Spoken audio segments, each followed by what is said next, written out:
Good morning, ladies and gentlemen, Belizeans listening at home and abroad, members of the media.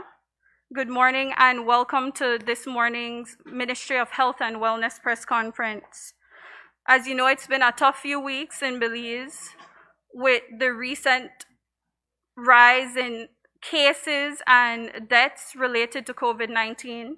I'd also like to take this opportunity to express our condolences to the families of especially the Honorable David Vega and also the families of Doctors Kevin and Kenneth Guerra.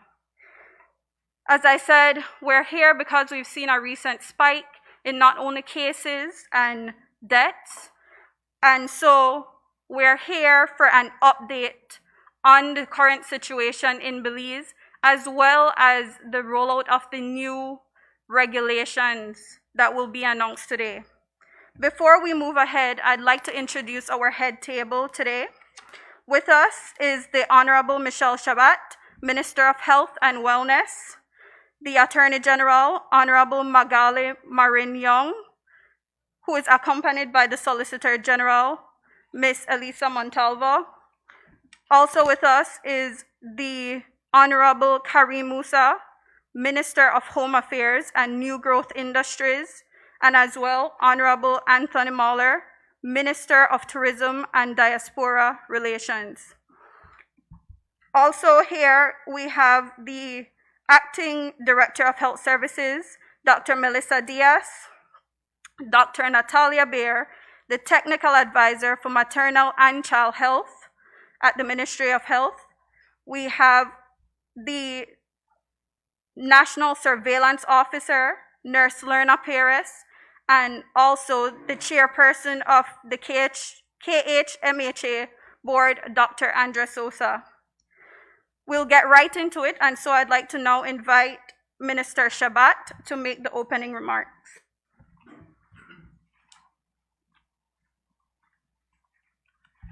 Thank you very much. Good morning, everyone. Good morning, Belize. Today is an update on the COVID situation in our nation. Since we were here a few weeks ago, these are the numbers we have so far. We have done a total of 52,217 tests. We have a total of 9,791 confirmed cases, 8,053 total recoveries, 530 persons under investigation, and that includes the backlog, which has gone down from the 3,000 plus when we took office a month ago. Currently, we have 1,526 active cases and sadly 213 deaths to report. These are all cumulative numbers. Again, my sincere condolences go out to all who have lost a loved one to this dreaded virus. With the increase in rapid testing throughout the country by public and private facilities, we have been able to test, detect, and isolate an increasing number of persons with COVID-19. As promised, we have rolled out rapid testing and we have instituted mobile units that are now also doing the rapid testing for COVID-19.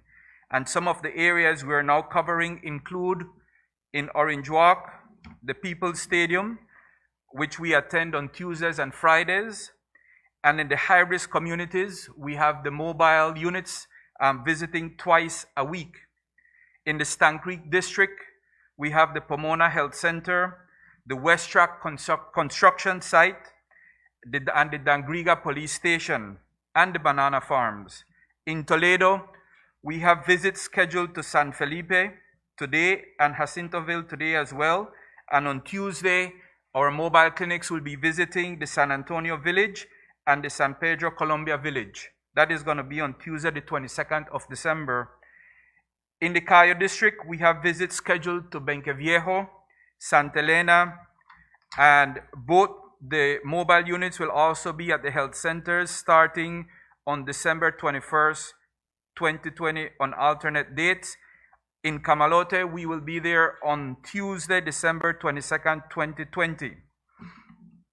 Throughout this period, we've been constantly asked what is causing the increase in the numbers of cases.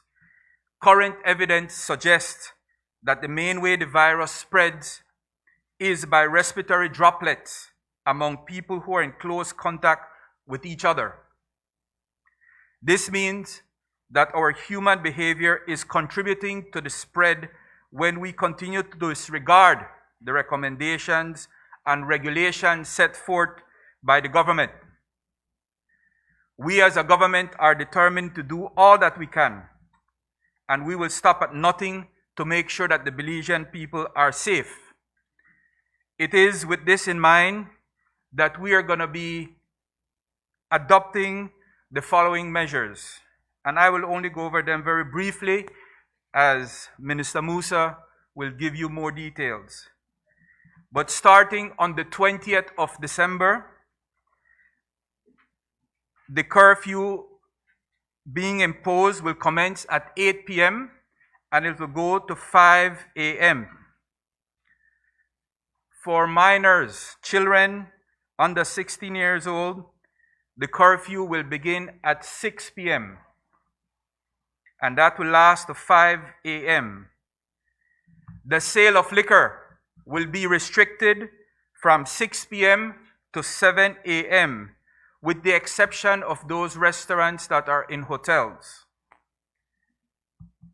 There is now going to be a penalty for persons who have tested positive and are not adhering to the mandatory quarantine. The penalty for not wearing a mask will continue. We are now introducing a restriction to public transportation where buses and water taxis will only be permitted to carry 50% of their seating capacity.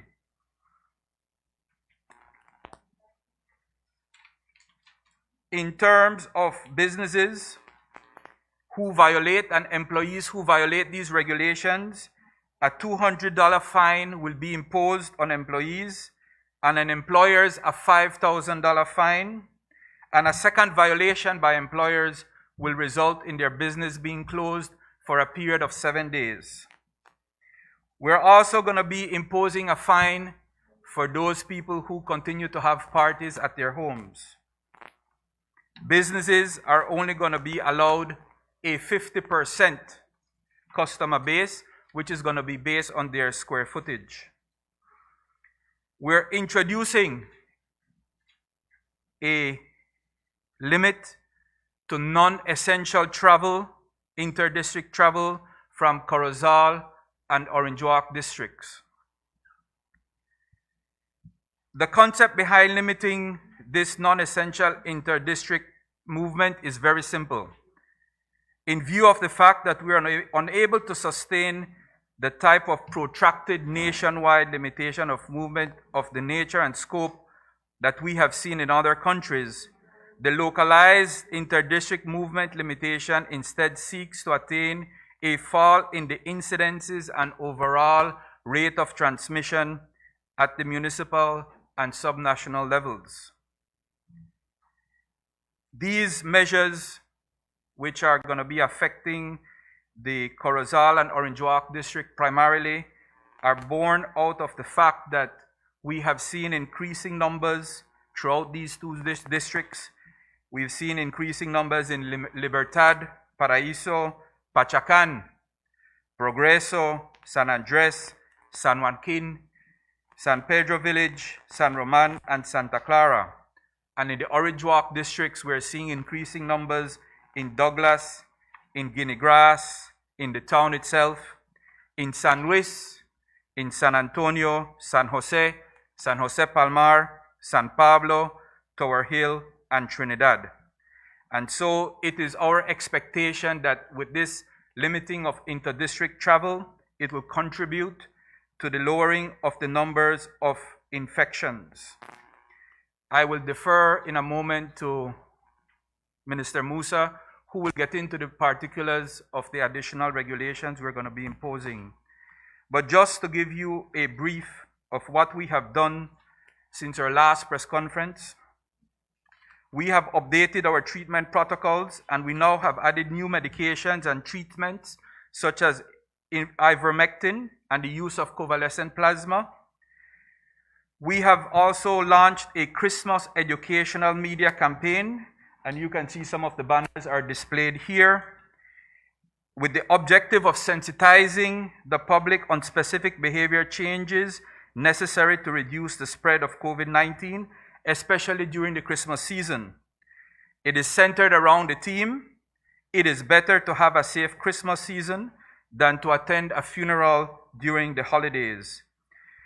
This media campaign will continue throughout the Christmas holidays up until January, and thereafter a further campaign will be launched to continue with the sensitization of the public. We are, as of Monday, embarking on the distribution of face masks to the population. Again, we are trying to do everything we can as a government to ensure the safety of our citizens and to help to make sure that we give you everything you need to be able to be safe. We have formed a COVID-19 response team that is headed by Dr. Melissa Diaz and includes Dr. Daisy Mendez, Dr. Natalia Largaspera-Bier, Dr. Pedro Arriaga, Dr. Andre Sosa, Dr. Fernando Cuellar, Dr. Victor Rosado, Dr. Jorge Hidalgo, Dr. Marcelo Coyi, Nurse Lorna Perez, Dr. Andre Coyi, Dr. Eric Bradley, Dr. Mark Musa, Dr. Anastasio Cobb, Dr. Francis Murray, and Nurse Melinda Guerra. We have also issued invitations to the opposition, the NGOs, and the business community to appoint a medical officer to represent them on the COVID-19 response team. Additionally, it gives me pleasure to report that Dr. Marvin Manzanero is expected to be released from the hospital, if not today, then by tomorrow. I know that one of the questions everyone has been asking is, what about the COVID vaccine? And just very briefly, the Inter-American Development Bank is collaborating with the government of Belize through a new operation with the objective to strengthen the national response to COVID-19. The overall objective of the operations is to contribute to the reduction of morbidity and mortality caused by COVID-19 and to mitigate other indirect impacts of the pandemic. The specific objectives are to support the effort to interrupt the transmission chain of the illness through ensuring timely availability of the vaccine and strengthening the vaccine logistics and supply chain management. The new operation will focus on 4 areas.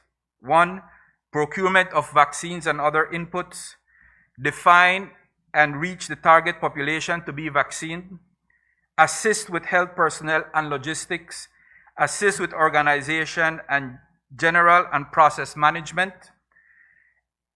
In addition, the government of Belize has entered into an agreement with Gavi, which is the Vaccine Alliance, for the procurement of 238,000 doses of vaccine through what is known as the COVAX facility.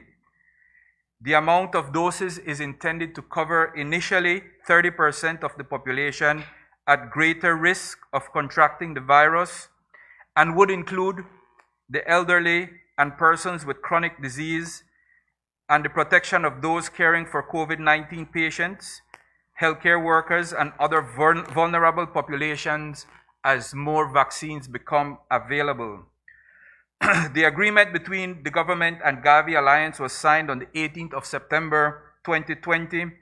The IADB did the first down payment of $383,000 in October on behalf of Belize, and the remaining $2,137,000 is a guarantee that has to be filled by the end of March 2021.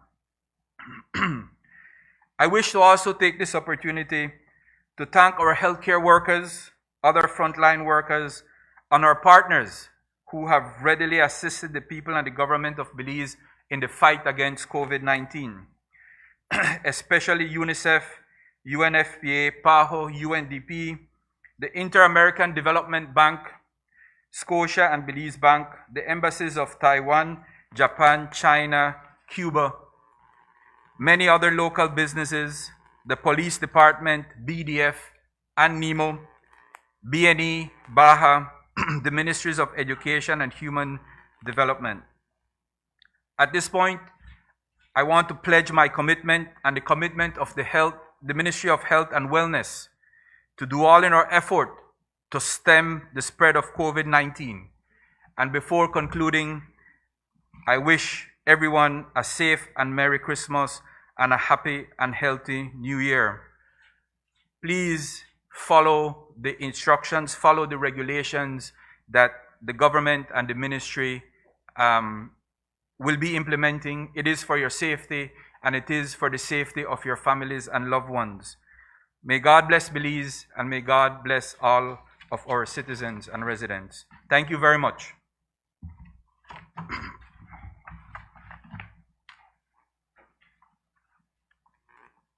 All right, thank you, Minister Shavat. At this time, I'd like to invite the Honorable Karim Musa, Minister of Home Affairs and New Growth Industries, who will be giving an overview of the enforcement components for the new regulations and speaking to specific new regulations that have been included.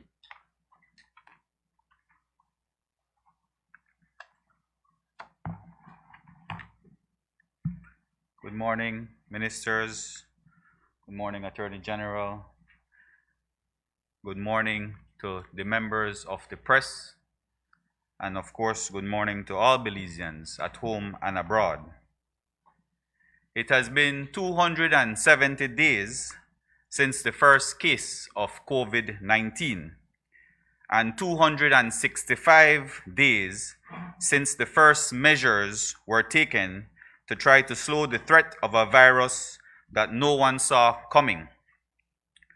Last night, we all sat in front of our televisions at 6:30 anxious, while the heated public debate from taxicabs, market stalls, hair salons, chat groups, and bus stops over whether we should have another lockdown or whether Belizeans had the self-policing skills to carry out ourselves through the upcoming Christmas season. The local news last night was a clear example of how balance is as much a cure as social distancing. So where is the balance? A declaration that we recognize that hard restrictions need to be put in place but not sacrifice the soul of the Belizean man, woman, child, and family? Well, these are the measures.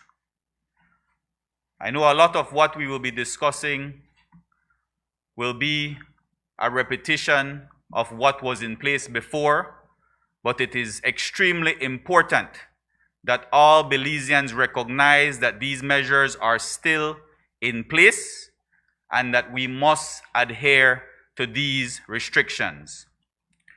First of all, generally speaking, if you are at home watching this right now and you are experiencing flu-like symptoms and you believe you may have COVID-19, you are asked under these regulations to please call the Ministry of Health, who will then decide whether or not you are an individual who needs to be quarantined.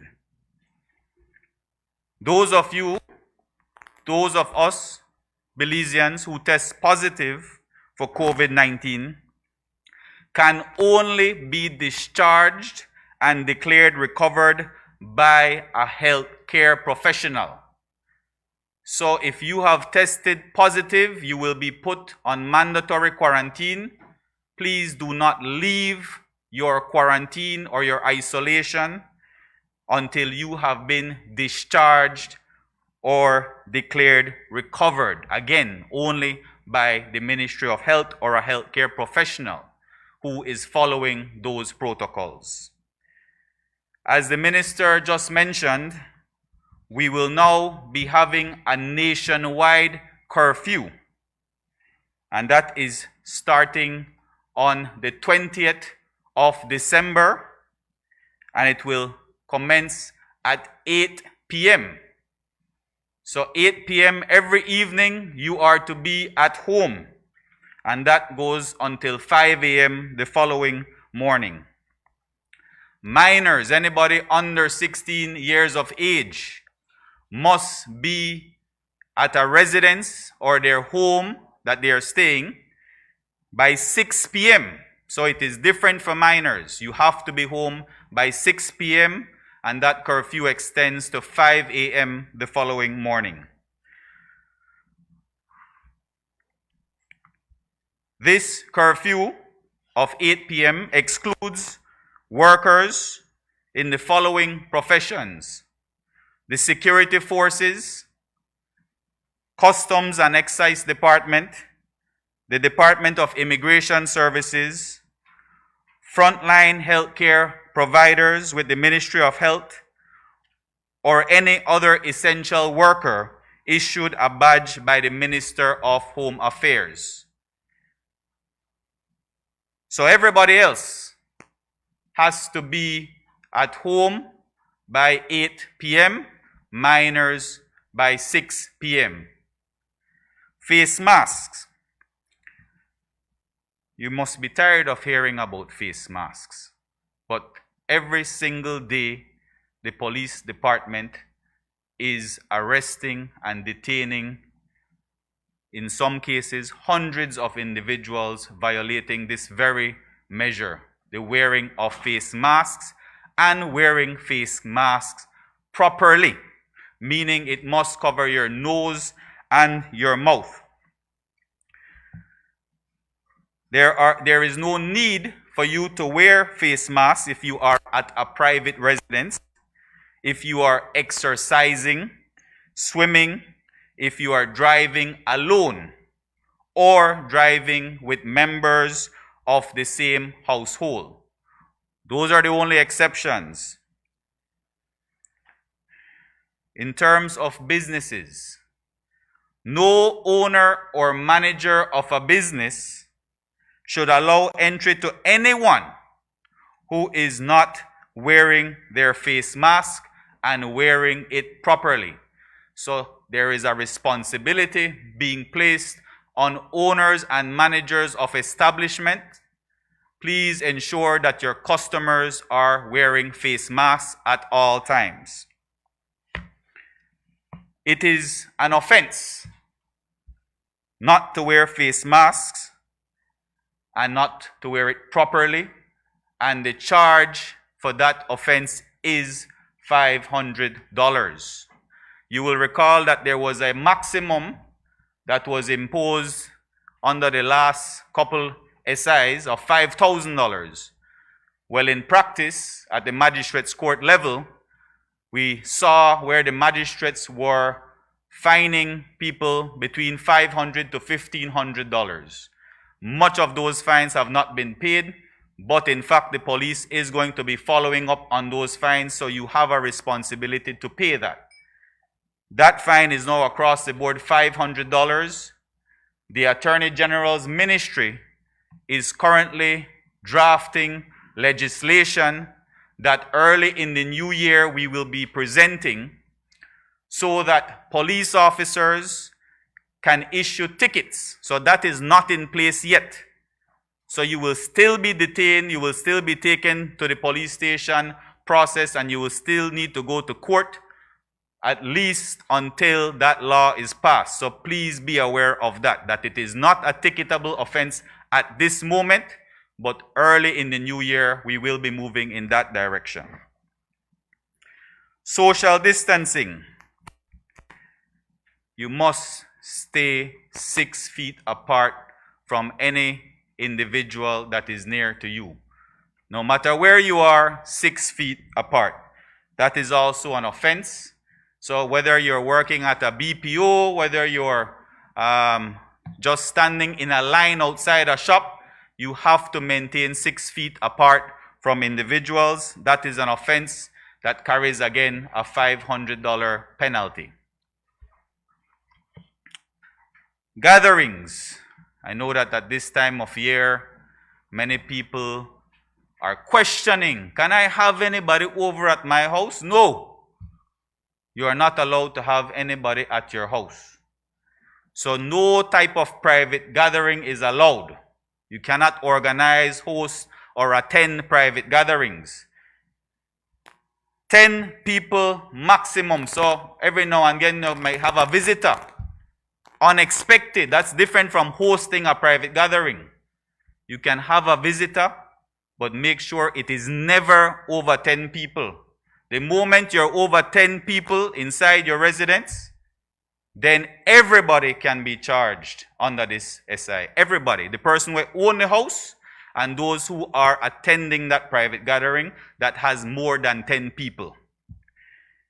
This, of course, we have to bear in mind that there are households that have more than 10 people that reside there. So, of course, you are allowed to stay there if your household is more than 10 people. So that is, of course, the exception.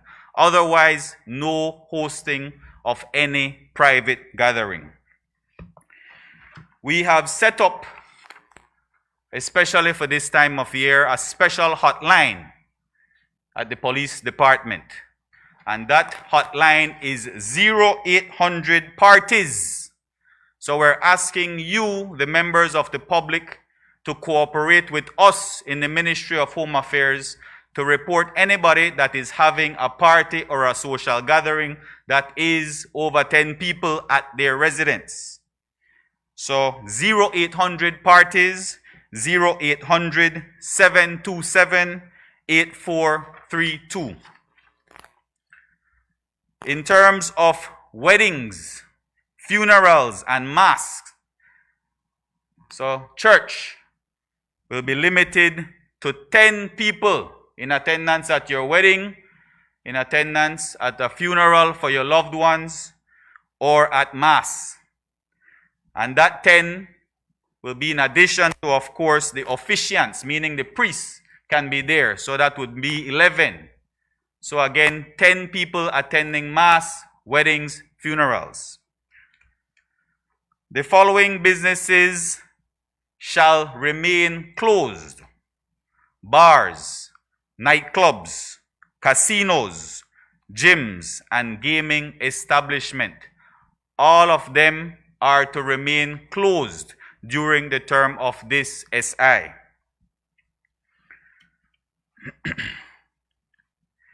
Other businesses that are allowed to open under these regulations will have responsibilities as well, and this goes for government offices, this goes for shops, this goes for BPOs.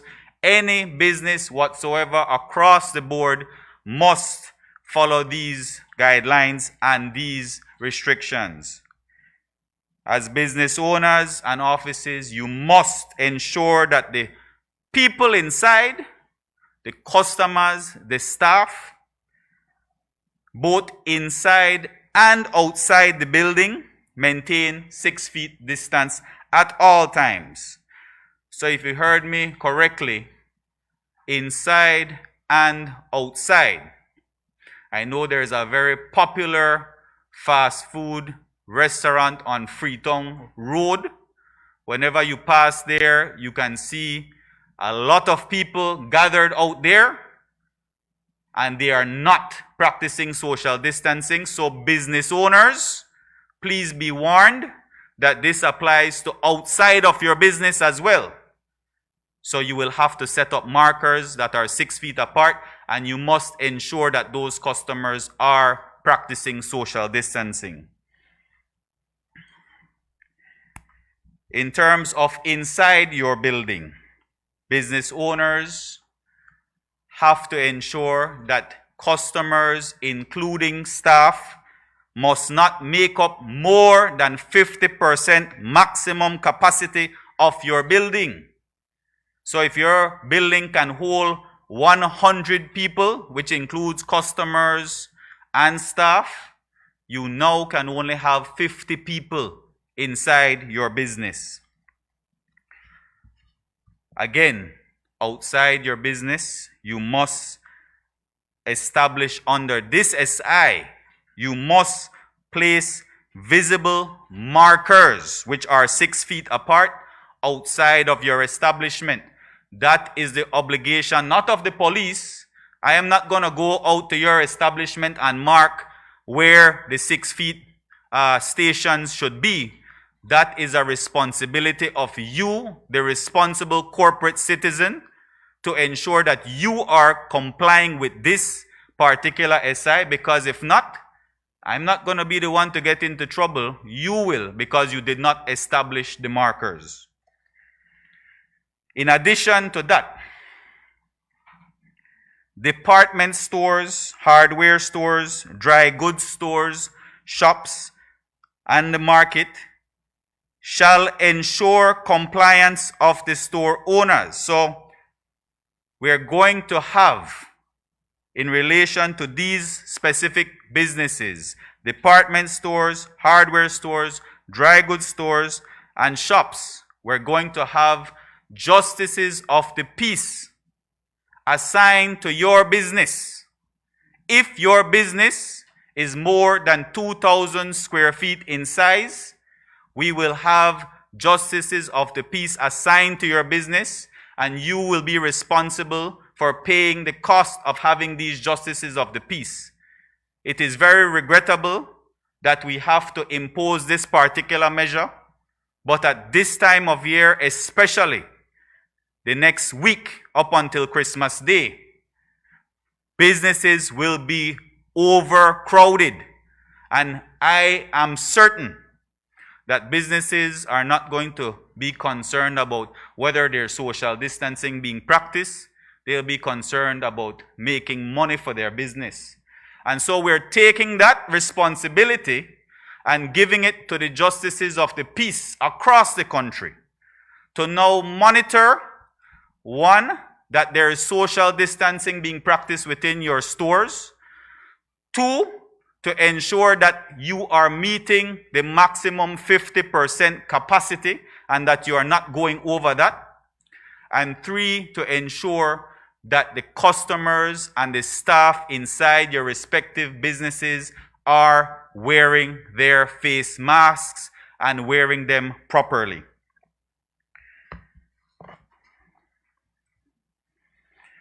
All businesses, including BPOs, because you know BPOs, they don't have customers per se, but they have hundreds of employees. And so these regulations apply to them. The following regulations apply to them. So the justices of the peace will not be assigned to BPOs. So let me make that clear, because they don't have customers. But the responsibility for BPOs and other businesses still lies with the managers and owners.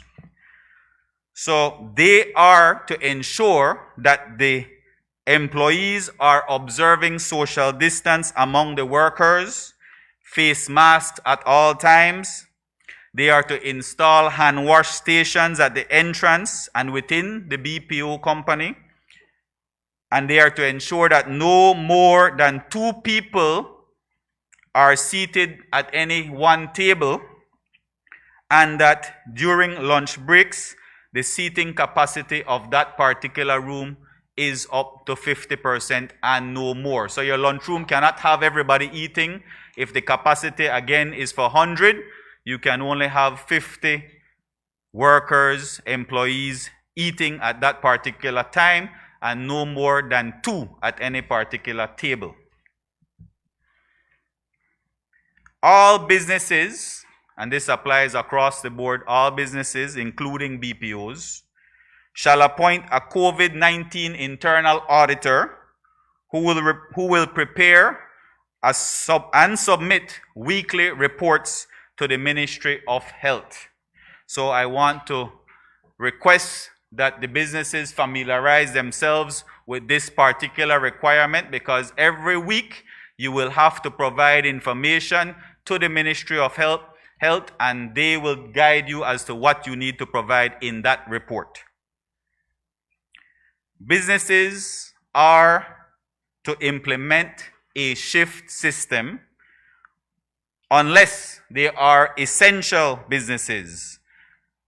And essential businesses are those involved in health, tourism, banking, law enforcement, agriculture, or food. So all other businesses, if you are not essential, you must implement a shift system. Every employer of non-essential business shall implement measures to allow their employees to work from home where possible. And these employees, so even though they told you that you are to work from home, you, the employee, you also have a responsibility at that point because you're working from home. You have a responsibility to your employer. And under this SI, you are to stay home and observe all protocols, and you are to report to your employer as required or instructed. So not because you're at home means you get to go to the beach or it means you get to go to Mirab. You are working from home and you are expected to report to your employer. In relation to spas, beauty salons, and barber shops, they are allowed to operate, but the general rule is this. You can have one customer that you're attending to and one customer that is waiting to be attended to. So 2 customers you're allowed to have at any time. However, if your business is extremely small and the capacity will not allow for 2 customers in your business, you can only have 1 at any given time. And that customer, like the 2, they are to make appointments before they come to your business. Now, if you have a business, a salon that is excessively big, again, that will be there is an exception to that rule under this SI, that you are allowed to have more than 2 in your business. However, at all times, they must maintain the 6 feet social distancing. Fines on businesses. This is very important. The Ministry of Health will conduct spot checks on businesses to ensure compliance at all times.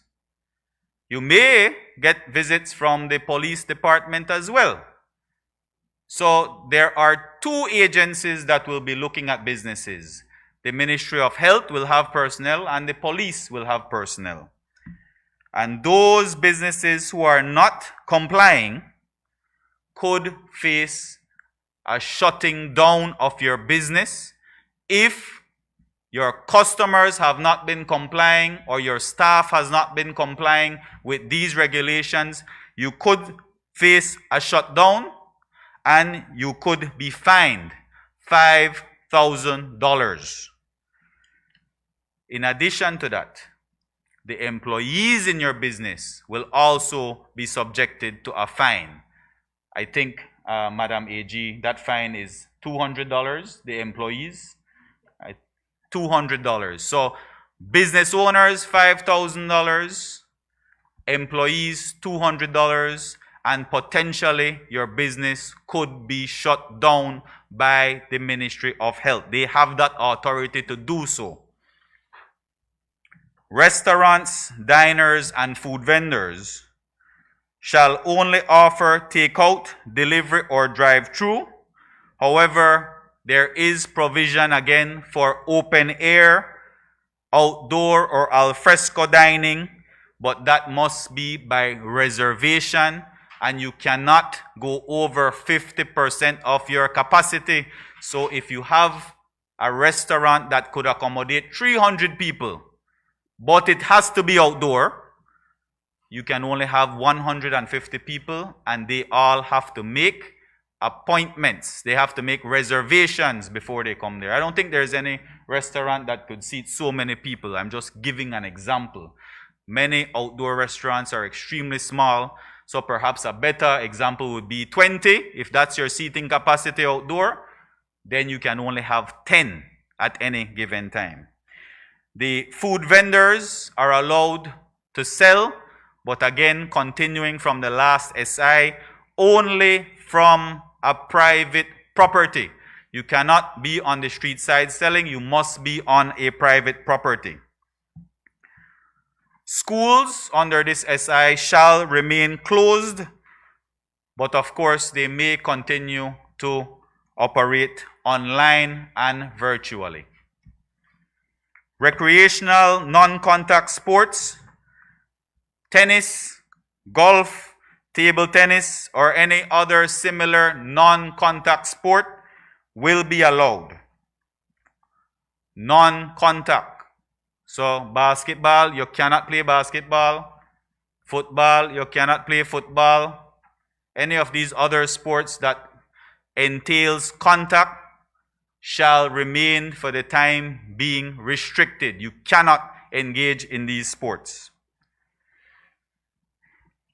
Walking, running, or cycling for exercise will be allowed, provided that social distancing is of course adhered to.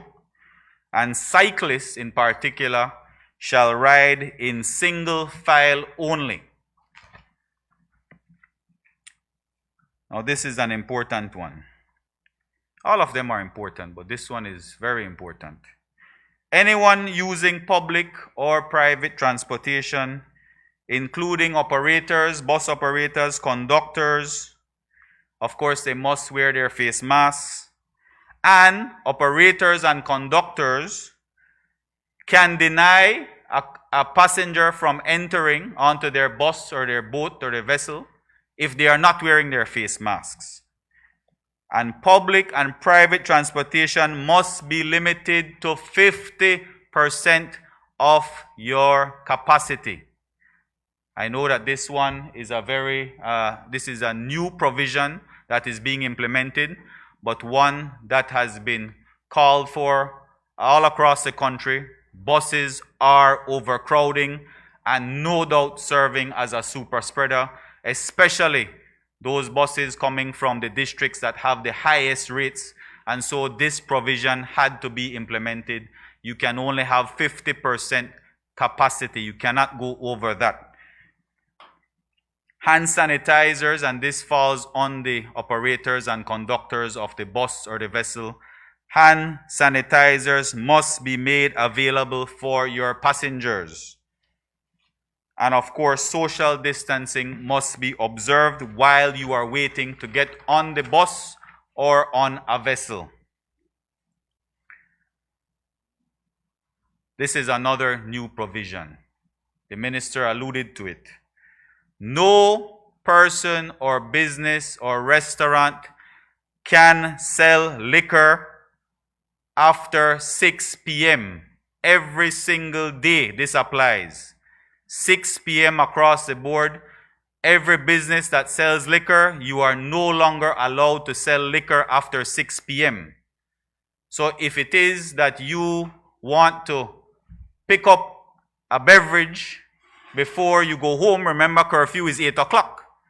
So please get your beverage. I know it's the time of year that you might want to get an alcoholic beverage.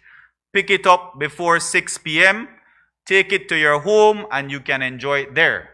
The reason this has become necessary is because what we have noticed in the last weeks and months is a lot of individuals have been going to parks, have been going to the seaside in large numbers and to consume for the most part. Some of them are not, but a lot of them are consuming alcohol. So they're finding a way around the bars.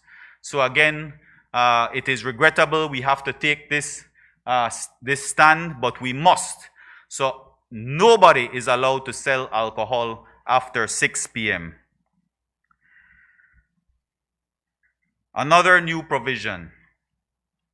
No person shall enter or exit the Orange Walk or Corozal districts unless, so we do have exceptions to this, unless you are going to and from work, or you are traveling for the purpose of food distribution or for a medical emergency. So, Madam AG, there is no inter-district traveling and there is no inner-district traveling, meaning I cannot go from the Cayo district to the Orange Walk district to purchase tacos. I cannot do that. As much as I enjoy tacos like my friend Mr. Perifit, I cannot do that. There is also no inner district commute. What does that mean? It means that you cannot, even within Orange Walk, go from one village to another village, or from one village to a town, even though it's within Orange Walk. And so we are restricting the travel to these districts and within these districts, and you can only do so, like I said, with those exceptions, meaning that you are going to and from work, and you are doing so for the purpose of food distribution or for a medical emergency. I see we have the Minister of Tourism here, and we still have the airport is going to remain open. We have made some strides in the tourism sector, nowhere close to where we need to be. And so we have to understand that this is something that we have to allow to continue. The flights into our country, especially for tourism, must continue, but we continue to have regulations in place to govern and to keep these restrictions and to have the foreign tourists subjected to these restrictions as well. So the foreign tourists, will still be obligated to reserve or book a hotel that is approved. You must be an approved hotel or resort in order to have a booking. You must make that booking, and in addition to that, you must make arrangements for you to get to that hotel. So your transportation must also be arranged.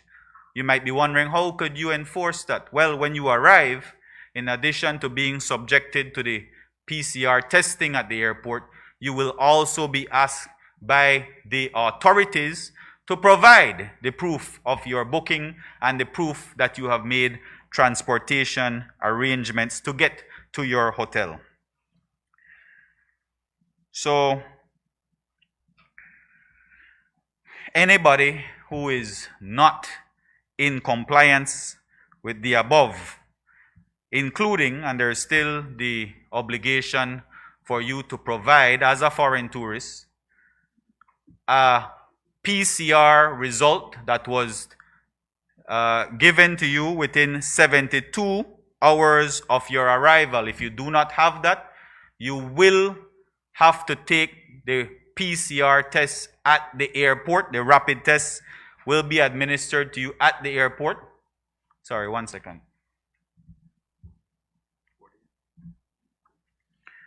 So I've just been informed that you must have the test results within 4 days of your travel. 4 days. So the test results can be 4 days instead of 72 hours of your travel. I know that a lot of the states especially have a time frame within which they provide their results, and it is 4 days. So that is what you will have to provide. A test result that was done within 4 days of your arrival to Belize. If you don't have that, you will be subjected to the test here in Belize. So if you don't have your booking at the hotel, if you don't make transportation arrangements to your hotel, and if you refuse for whatever reason to take the test, or you did not bring a test, you can be denied entry into Belize, and you will have to pay your transportation costs back.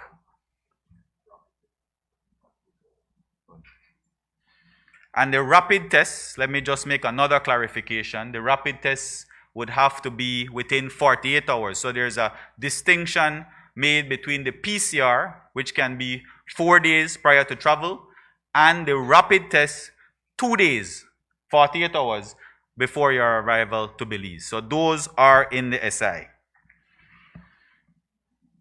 If you test positive, you will be placed in a mandatory quarantine, one of the centers designated, one of the hotels designated by the government. So whether you're Belizean or whether you're a tourist, you will be placed in a mandatory quarantine. I think Belizeans, Madam AG, are allowed to stay at home but in quarantine. But tourists, there will be designated quarantine centers for them, and they can only come out of those quarantine centers, and it applies to Belizeans as well. You can only come out of your mandatory quarantine if you are discharged or declared recovered by the Ministry of Health or a healthcare professional using the guidelines from the Ministry of Health. The entry through land and sea ports remains closed except for cargo shipments, emergency medical travel, which must be approved by the Ministry of Health. You must get approval if you want to go through one of our land borders. Ministry of Health must clear you that you do have a medical emergency and it is required for you to travel. They will give you that clearance. You cannot go otherwise. Medical students returning home, specialists required to assist in Belize, business people with special interests in Belize, diplomats, holders of valid work permits. These people can come in, however, they need permission from the Ministry of Foreign Affairs or the consulate in order for them to come to Belize. So land borders otherwise remain closed. Otherwise, if you cross the border without this permission, you are considered a border jumper. And so we do have legislation, similar legislation as before as it pertains to border jumpers, and a similar, I believe it is a 3-month sentence. 3-month sentence if you are a border jumper. So my advice, do not try to come across any of our land or sea borders without getting the requisite permission, either from the Ministry of Health or from the Ministry of Foreign Affairs.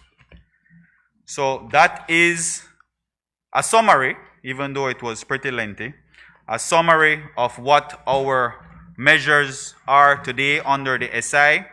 I want to join the Minister of Health in wishing all Belizeans a very safe Christmas. This is not going to be the last Christmas, guys. There will be more. So let us just be safe, at least for this one, while we work to containing the spread of COVID-19 in Belize. Thank you very much.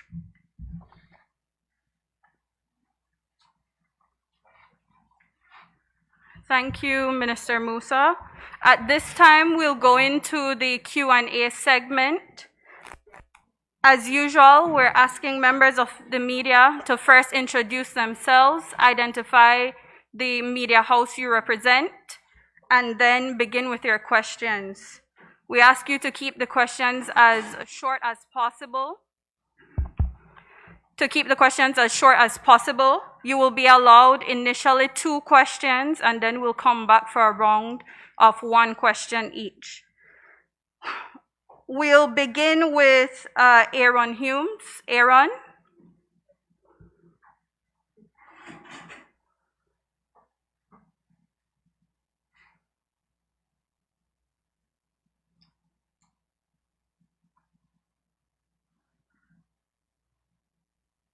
Aaron, are you there?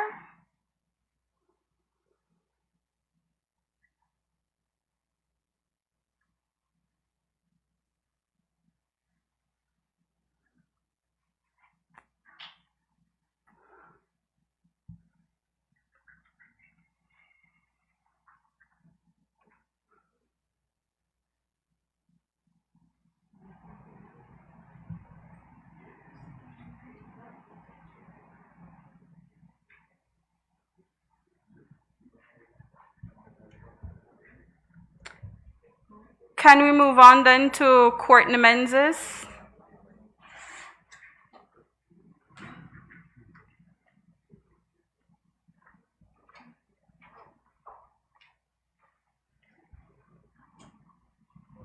Just a minute, Courtney.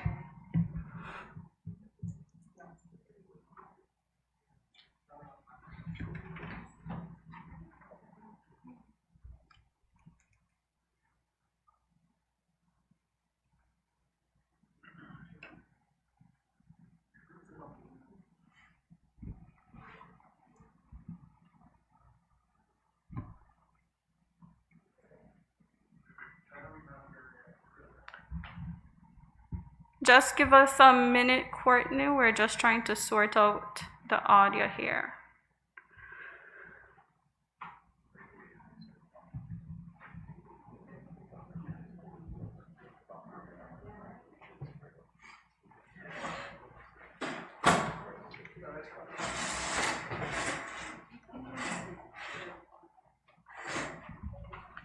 Can you go ahead now, Courtney? Can you hear me? Yes, perfect.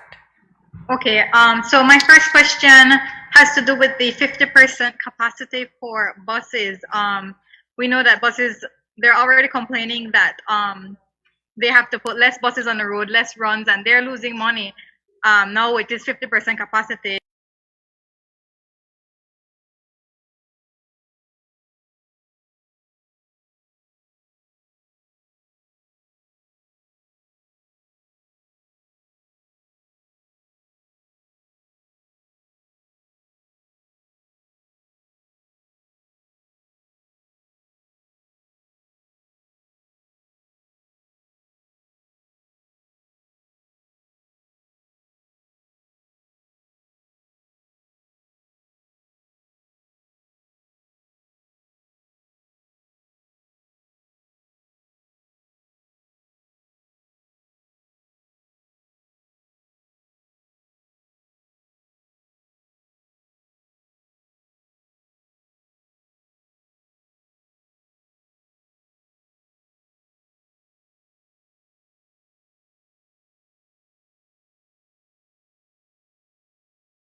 %50 of the business that they would be losing. So we have to find ways, creative ways, in order to subsidize the bus operators. So that is something that we are addressing at this very moment.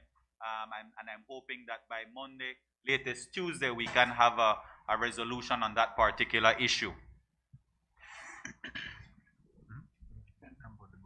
Okay, the second question is again for you, Minister Musa. How do we ensure officers do not take advantage of this new ticketing system that's coming into place next year, as well as the regulations that will come into place, now, starting the 20th? Well, any system that you have in place, there must be checks and balances, and any system can be abused, even the current one as it exists.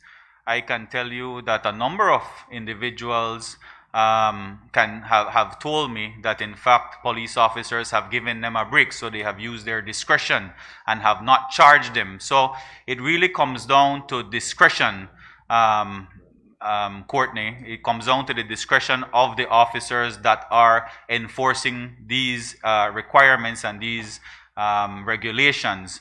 And so any of those systems, whether it's a ticketing system or whether it's an officer threatening to take you to the police station, one could argue that is even more severe. That if an officer comes to you and says, Courtney, I am going to arrest and detain you and put you in the piss house, but on the side you could give me $100. That is even a greater threat on you, Courtney, than one saying, I'm going to give you a ticket of $500. And so any particular system that's in place is open to abuse. But at the same time, this particular measure has become necessary because the police department, like our healthcare frontline professionals, are getting infected. Currently, we have 160 police officers who are COVID positive. We have another 145 of them who are awaiting their results. And so what we have seen is that the engagement with the public, we have to find a way to minimize that because from detaining someone and taking them to the police station, that's a lot of time that you have to be interacting with members of the public. And it's not just a safety measure to protect police officers, but also to protect you, a member of the public, so as to ensure you potentially don't get exposed to COVID that a police officer might have at that particular time. So we find that it is necessary at this time in order to introduce this new system.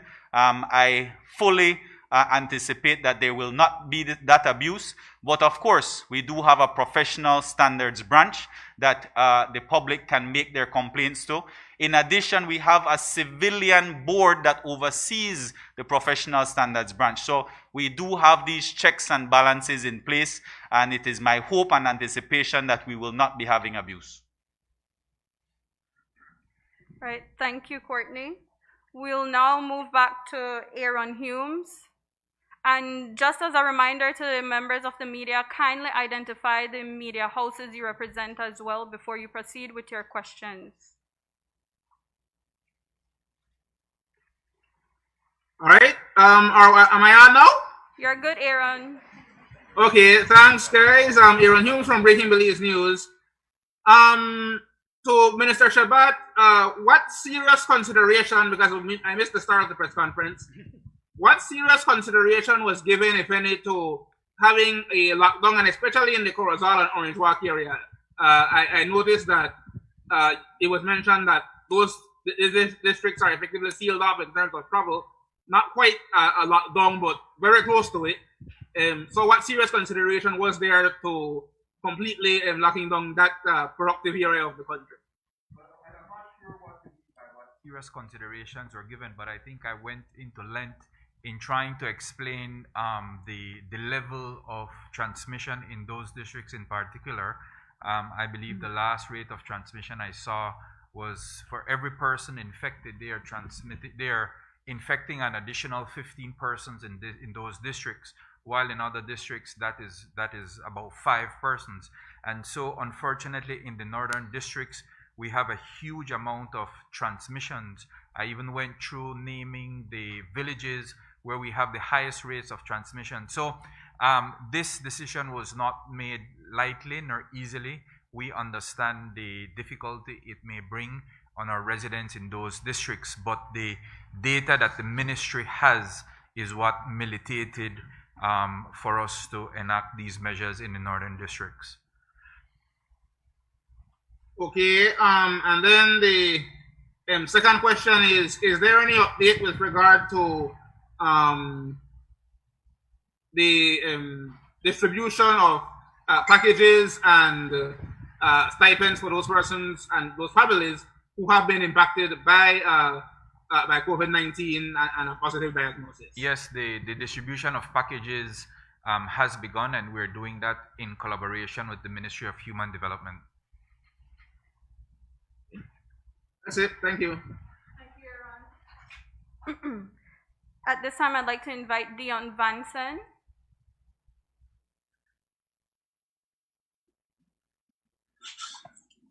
Hello, good morning. Can you guys hear me? Loud and clear. Hey, good morning. My name is Dion Vanson from the San Pedro Zone. And I have a question. This question can be for Minister Musa or Minister Chebat. You know, those that test positive at the PGIA, how are they reported? Like, do they come in the daily reports? And how many will you say test positive per day?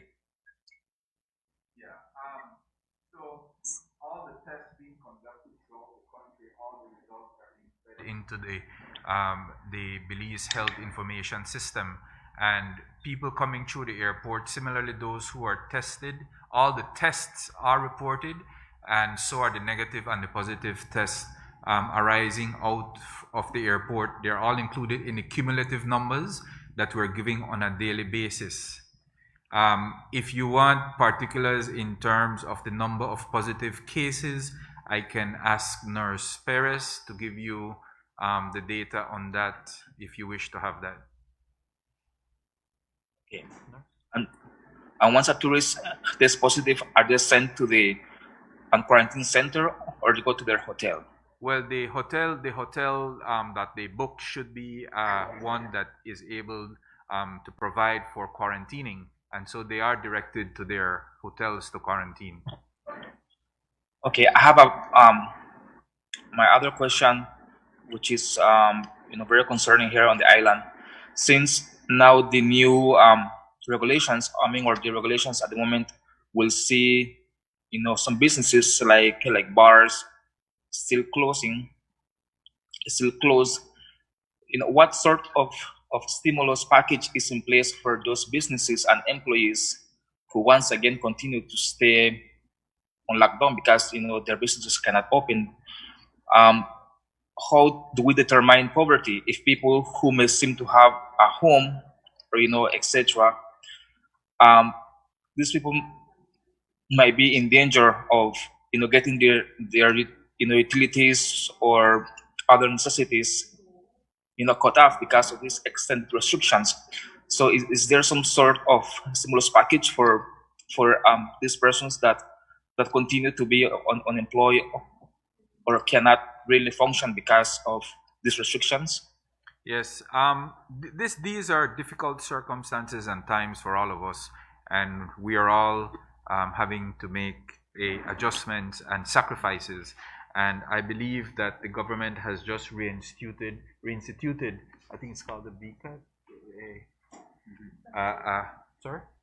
Yeah, they've just instituted a financial program where persons who are unemployed and have lost because of the COVID can apply online to access some funds.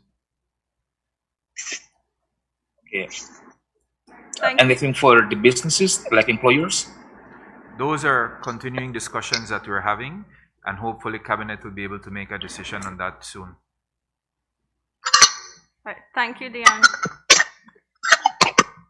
We'll now move on to Marisol Amaya.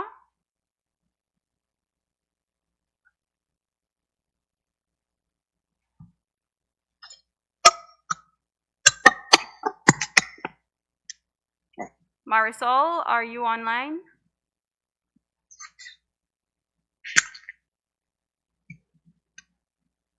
Yes. Can you unmute? Okay.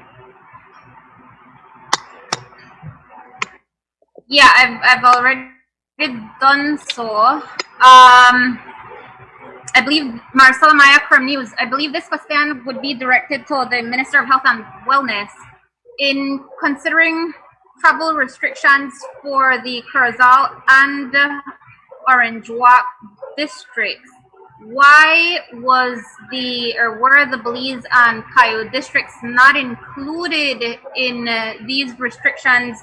If you look at the numbers of infections, at least what I've seen for the last few days, the Belize and Cayo districts have had many more numbers than what Orange Walk and Corozal are registering. But have you looked at population size, perhaps to exclude the Belize and Cayo districts from any such restrictions?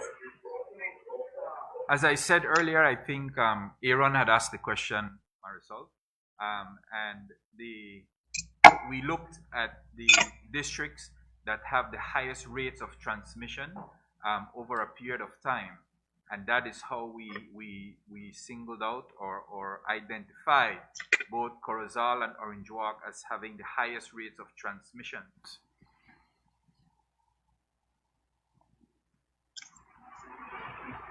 Okay, and what will be Dr. Manzanero's position? You've spoken about the team that's been put together, but I didn't hear his name mentioned. I know the last thing you said was that you were in discussions with him as to where he would best fit, but then after that he had to be hospitalized. He still is, and as I have said many times to the media, the conversation with him is a continuing one. Thank you, Marisol. We'll move on to Paul Lopez. Hi, good morning to the head table.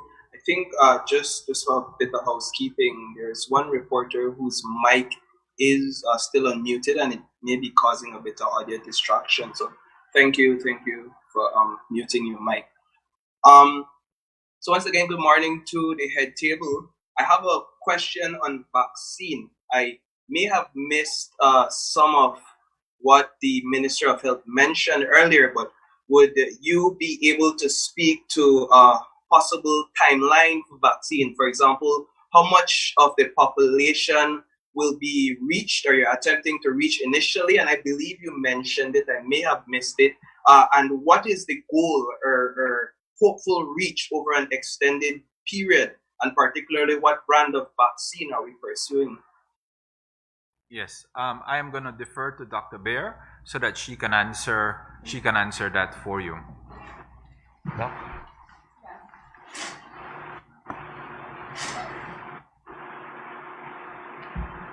Many thanks for your question. As Minister Shabat mentioned earlier, we are procuring 238,800 doses of vaccines, and that will cover the initial 30% of the population that we intend to vaccinate. The vaccines, we are engaging through the COVAX facility, which is a specialized agency, along with the World Health Organizations and other specialized agencies in vaccines. And they are looking at the different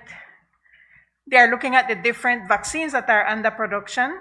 There is more than 154 vaccines that are being produced. They have shortlisted currently 9 vaccines, but we still have to wait on the result of these 9 vaccines that they have enlisted currently. And once a decision is made, then Belize will have access to the vaccines. In regards to the timeline, we're looking at April 2021. And with the COVAX facility, we are ensuring access to quality vaccines. I must mention that the COVAX facility have currently more than 90% of the countries around the world sign up to them. Thank you. So as a quick follow-up, if you wouldn't mind, Doctor, this 30%, it's an initial amount, because I'm not too certain how vaccines work in terms of how much of the population has to be vaccinated. Well, if we do the maths with the amount of doses that we are procuring, it's to cover 119,000 Belizeans. And we have different target population. The priority will be those at higher risk, frontline workers, especially the Ministry of Health staff that is dealing directly with the positive cases, followed by elderlies and persons with chronic diseases. So we are working on those numbers. We have a National Immunization Technical Advisory Group that is looking at the proposal that we are putting together, and we will be sharing it with you all later. Thank you. As for my second question, thank you, Doc. Thanks. My second question, I understand that the tourism minister is there as well. And I just wanted to get some clarity on one of the regulations that is in place as it relates to foreign tourists.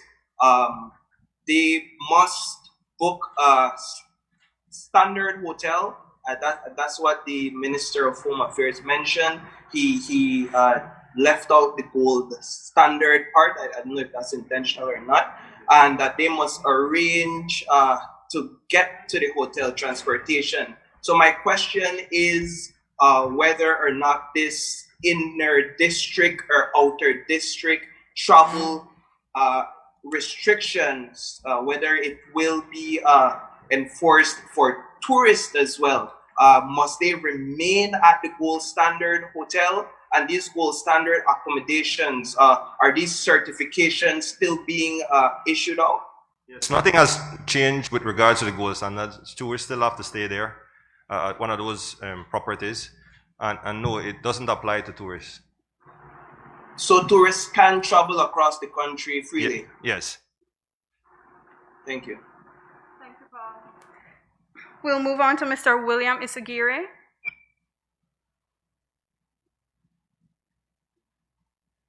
Can you unmute your mic? Good morning, everybody. Welcome back, Minister Marla. I'm glad to see that you have recovered and you're out of quarantine. Minister Shabat answered my question with respect to how soon or how we were acquiring the vaccines, and Dr. Larga Espada answered my query with regard to when the vaccines would arrive. And those were my primary concerns. Pretty much everything has been addressed by previous speakers. Merry Christmas. Thank you very much. Thank you.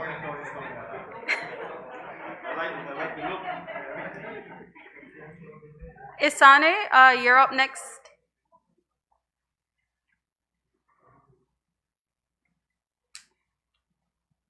Good afternoon. Are you guys hearing me? Yes. Okay, my first question has to do with the prohibitions on inter-district travel. I know that there is limited local tourism happening in and across the country. Let me put it that way. Are there any considerations for this kind of activity, considering that some businesses are, holding on by a thread to the income that they get from local tourism?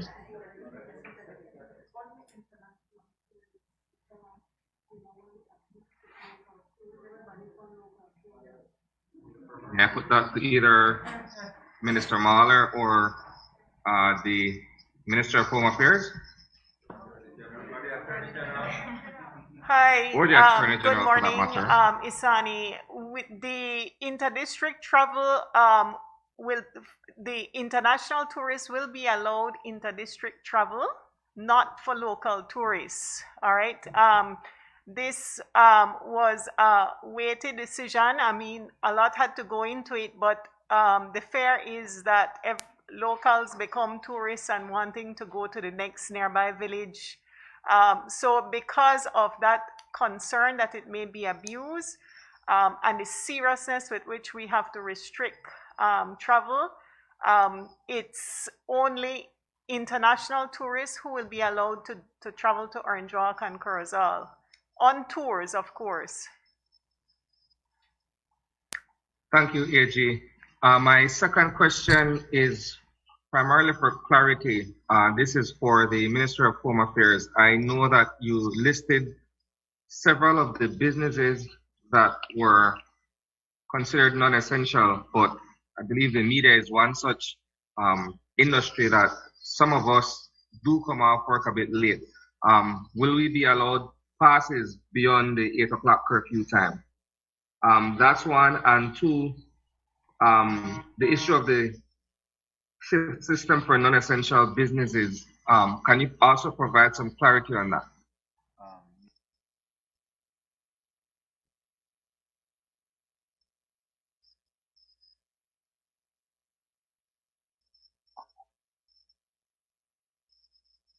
Just remind you, Isani, essential business is defined under the SI, and it means any business involved in tourism, health, banking, law enforcement, agriculture, or food.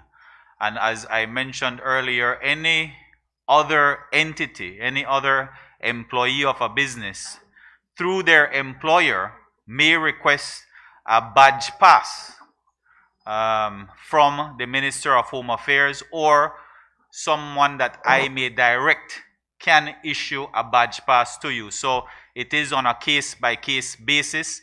We are trying to, as best as possible, limit the issuance of these badge passes. So you have to apply through your employer to get that badge pass in order to travel beyond the 8 o'clock curfew hour. So that is something that your employer will request on your behalf, and it will be assessed by the Minister of Home Affairs, myself, or somebody designated by me in order to issue that badge pass. Thank you. Thanks, Isani. Next, we have Alberto Veos. Good afternoon, everybody. So we don't know how the lockdown discussion ended in cabinet.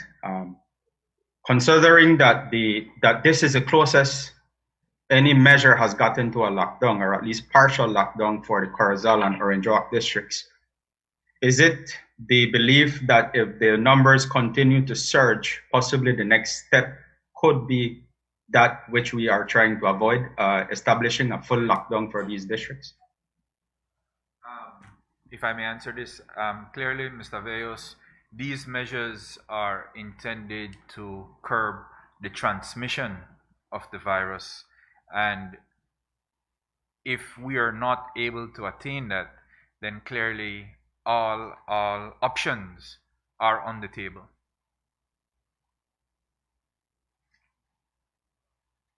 My next question is for the Minister of Home Affairs.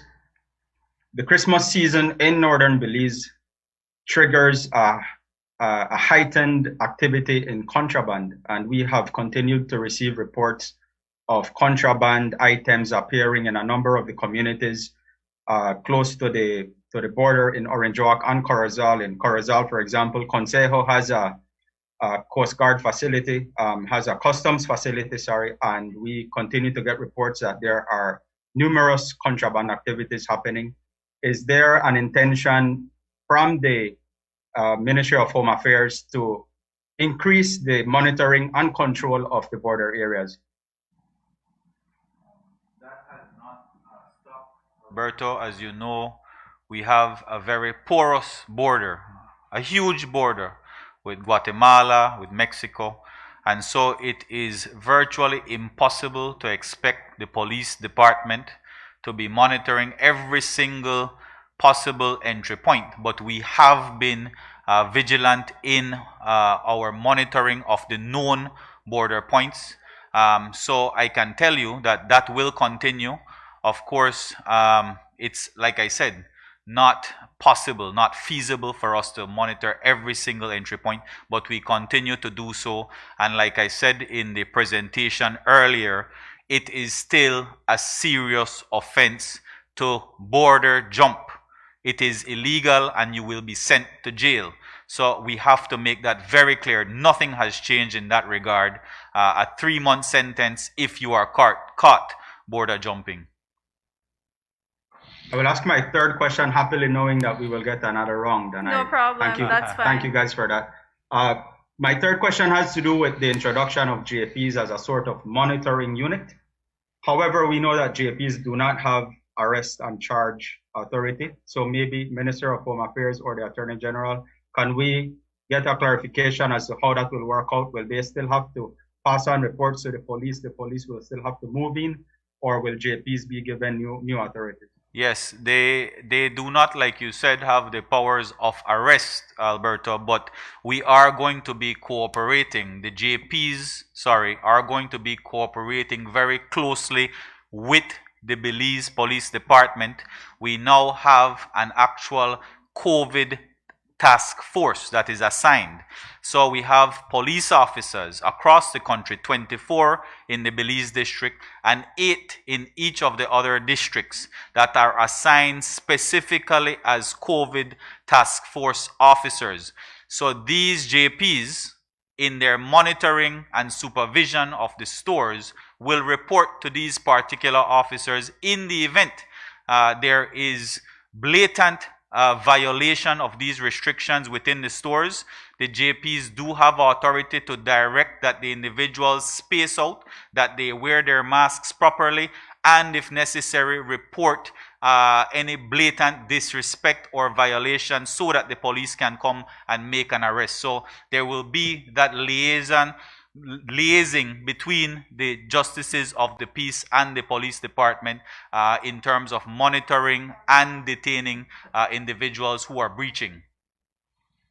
Will it involve any type of remuneration for their work? Yes, the employers of those businesses will be responsible to pay for the service, and the payment will go to the JP Association. Thank you, Alberto. Thank you.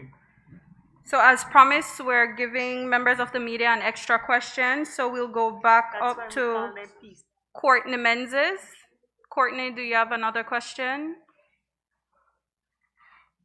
Yes, I do. This is concerning the vaccine. The 238K vaccines that's promised or that will be expected to come into the country. Is it a situation where these vaccines can only cover 30% of the population, or will the first amount be given to 30% and the rest be sold to other members who can buy it to other residents? No, no. I think you misunderstood. The initial amount is to cover 30% of our population, and there is a planning process in place to determine. I think we've identified who among us will be getting initially. So it's to obtain 30% for the entire population initially, right? Thank you, Courtney. Aaron, if you have an additional question.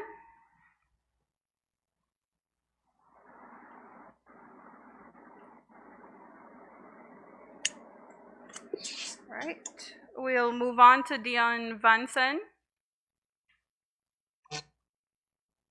Hello, morning. My question has to do with the restrictions for traveling, like the inter-district. Here on the island, San Pedro, we have a lot of people that they come to the island to work, and then they go back home like for holidays. How will that work? Will they be able? Are there any restrictions on people traveling back home that are on the island and just part of the labor force? And will the 50% capacity that is allowed on like the buses on the mainland will also apply for the boats that are traveling to the island from the mainland? Okay, in relation to your first question, the exception to the inter-district travel includes to and from work. So if those persons on the island are returning home from work, they are accepted from the inter-district travel restriction. In relation to your second question, it is any public transportation, including buses and vessels, which includes your water taxi as well. Okay. Can I ask one more question? We didn't hear anything about construction sites. Will they be allowed to open? Thank you, Dion. Yes. All right. In relation to construction work, they are not restricted from working. But they are subject to all other restrictions, including curfew.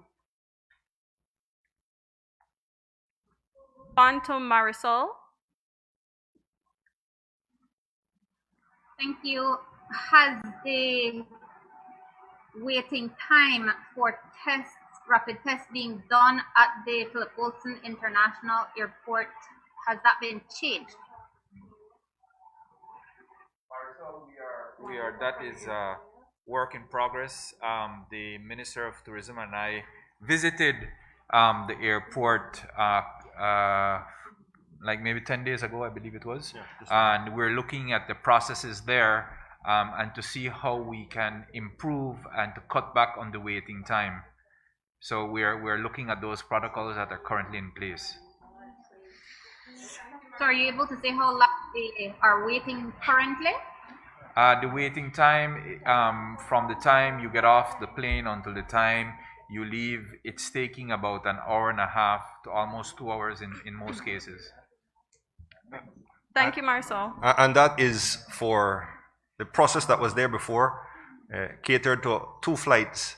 Like yesterday we had 5 flights. Tomorrow I've been told that we have 10 flights. And so we've added additional people to work those flights to help the Ministry of Health. And so we're taking care of the bottlenecks that are at the airport currently. Right, Paul Lopez. All right, Paul Lopez, Plus TV. So many questions, but I'll just ask one final question.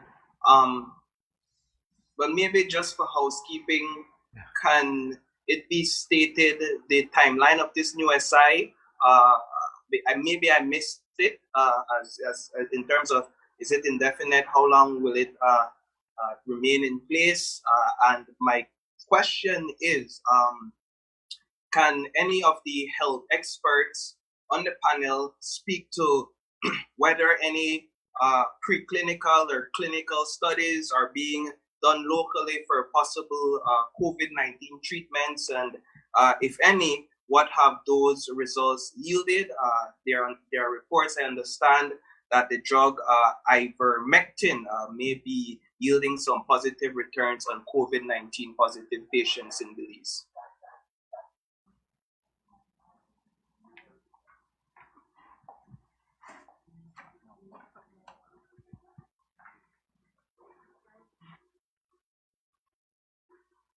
Just respond to the first part. DHS, may I just respond to the first part of the question in relation to the SI? The SI comes into effect on the 20th day of December, and it is in place until a new set of regulations are passed. Thank you. Yes, good afternoon, everybody. With regards to the ivermectin, we have recently placed ivermectin as well as convalescent plasma on our protocol. And this has been done because there is evidence. It's not necessarily studies done here locally, but we do know that worldwide, a lot of countries have actually done a lot of research and studies into ivermectin, and it has been placed in the protocols for many countries, including the United States as well. It is an off-licensed drug, so that's important. It is not licensed for the use of COVID-19, but research and articles have shown that it has improved both for prophylaxis, mild, moderate, and severe care. And for that reason, our COVID medical response group met, and we made a decision to place it on our protocols starting from last week, and we have procured the medication as well. And we are actually in discussion to start doing this research. We know certain parts of the country it has been used a bit more than others, so we can definitely retrospectively look at the persons who have started ivermectin and actually do our own research in country to determine whether or not it was effective or it is effective. Oh, this is on a voluntary basis, correct? Well, it's not mandatory, but it has to be given by a prescription. You should not go out and purchase ivermectin on your own. And before you're given it, you would be explained by the medical practitioner or the person prescribing exactly what the use of the medication is and how it works and what the contraindications are. Thank you.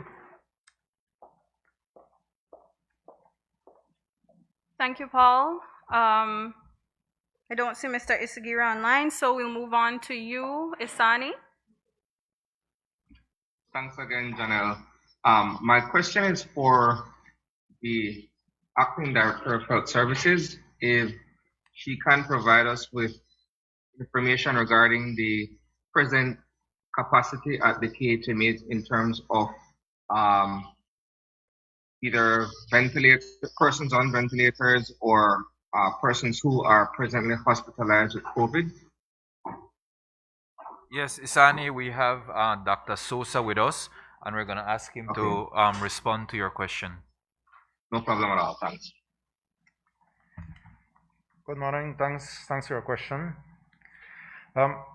Presently, at the KHMH, we have capacity for 36 patients with COVID-19 and patients under investigation for COVID-19. We have planned to expand further the capacity, and we hope to be able to accommodate for 45 patients total. Of course, to do so, we will need to have more personnel and the equipment that goes with treating those patients. So that is why up to now we have 36 patients capacity. Now, in terms of specific questions as to patients who we might have hospitalized, for today, I can tell you that there are 17 COVID-related patients admitted at Carl Huchner. Of those, 12 are confirmed cases of COVID-19. 5 of those patients are being ventilated. Additionally, we have 5 patients being investigated for COVID-19, but we don't have diagnosis as yet to confirm that indeed they are COVID positive.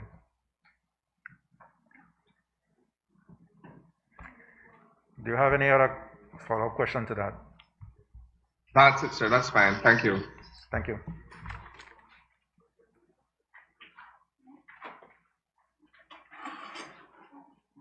I believe that wraps up our question and answer segment. I'd like to thank the public for tuning in, those at home and abroad, members of the media for joining us today, of course, the members of the head table,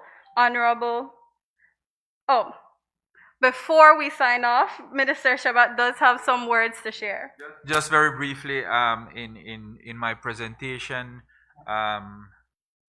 at the commencement of the press conference, I had mentioned the names of those organizations who have been assisting us, and I failed to mention the Red Cross, who have been incredible partners, and it would be remiss of me not to pause and to recognize the great work that they have been doing and the assistance that they have been giving to the government and to the Ministry of Health. And so before we leave, I just wanted to recognize them and to thank them for the work they do here in Belize.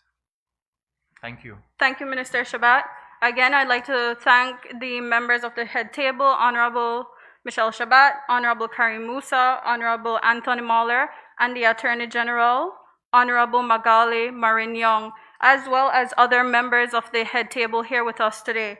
Before we sign off, I'd just like to remind you of the COVID Christmas campaign that was officially launched yesterday by the Ministry of Health under the theme, "It is better to have a safe Christmas season than to attend a funeral during the holidays."